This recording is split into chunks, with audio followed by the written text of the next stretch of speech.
stop guessing on whether you should install Pokémon Go APKs on 32-bit Android. This is exactly why you must avoid it to keep your account safe without failing once. Most other tutorials are confusing or just plain wrong because they tell you that a simple APK mirror will bypass a compatibility check. But they are ignoring the fact that Niantic officially sunset 32-bit support completely as of July 2025.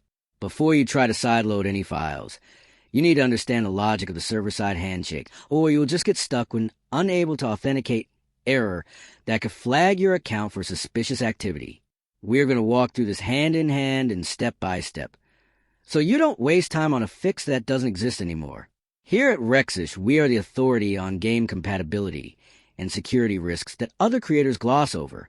First, you must realize that the current game architecture requires 64-bit libraries to even communicate with the Pokémon servers, meaning a 32-bit APK is literally a hollow shell that cannot function.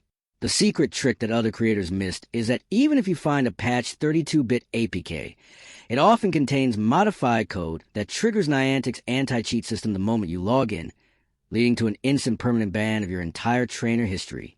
This happens because the game now performs a signature check against the Google Play Integrity API, which 32-bit modified files cannot pass. If your phone has a 64-bit CPU but a 32-bit OS, like many older Samsung A-series models, no amount of APK swapping will work because the operating system itself cannot execute the necessary 64-bit instructions. By avoiding these risky downloads, you are protecting your rare Pokémon and your personal data from the malware often bundled in these unlocked files. If you want